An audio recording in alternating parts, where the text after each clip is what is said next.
See it? Moving to the right. Last fall, we showed you an environmental lesson in action on the Salmon River near Welch's, Oregon. I see it. Kirk Ordway's 6th grade class from Mount Tabor Middle School went on a field trip called Salmon Watch. I've been fortunate enough to do this program for the last 4 years, and it's huge. Salmon Watch is sponsored by the nonprofit Portland-based World Salmon Council and was the capstone event following weeks of classroom science work. So you're going to determine while you're out there how much dissolved oxygen is actually in the Salmon River. The Salmon Watch program provided the curriculum, the supplies, the field trip, and even the cost of a substitute teacher, so Ordway could join his science students.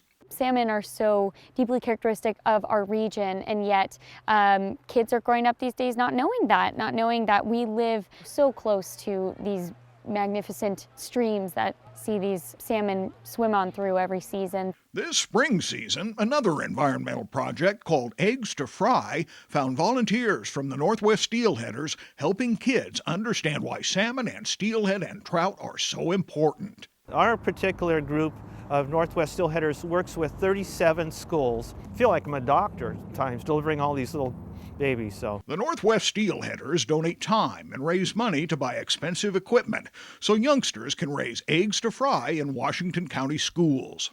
Good morning, boys and girls. Do you happen to know what I might have in my container? What did I bring with me today? Oh, I like the way the hands are going up.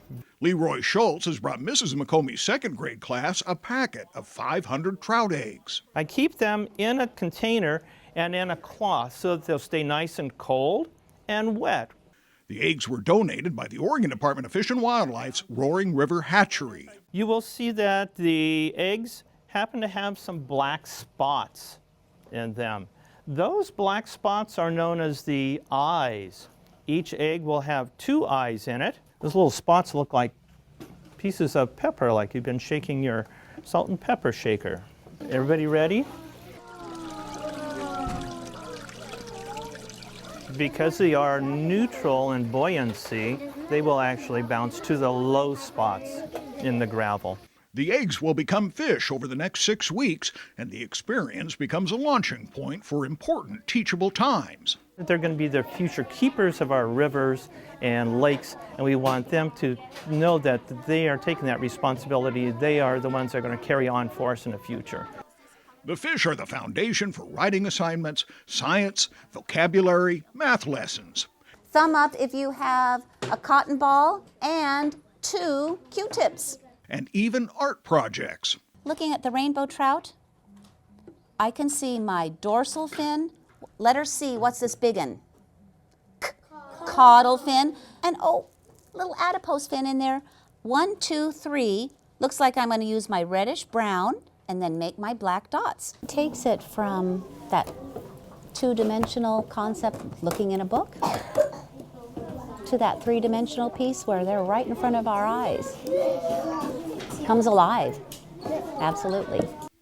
The program is so popular, older students like to come back and show off what they learned when they were 2nd graders. I actually ironed it onto the pillowcase so that it would print onto the pillowcase. Yes, this is a pillowcase.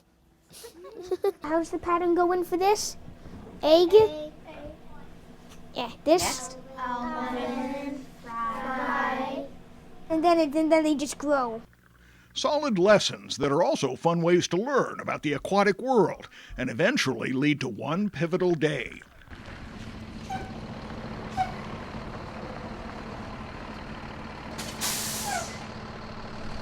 Would you get yours, please? So find a spot at the edge of the water, kneel down, dip down, carefully open up that bag. You're going to hold your bag in the water to get this water temperature matching the creek temperature. And tip them slowly out. Watch them go. There's so many city kids these days. They don't know anything about where things come from or that we even have all these fish that are here in Oregon, and Oregon has all this amazing resources and they never get to see it. So this is something like they're being brought out here and they're getting to experience it all and see it all, and it's all hands on. You should see the way that they light up and they're like, it's a tree, it's a mud pile, and you're just like, oh! Excited to see those fish go into the water and waving goodbye and knowing that they have been successful at another project and it's going to be there for them in the future. Over in the river where the water is cold, lived a mother rainbow trout and her fry so bold. They even sing a farewell song to their finny friends. And Schultz adds, while the young faces change each year, one thing never changes. The excitement that we see in the kids' face, it is always there.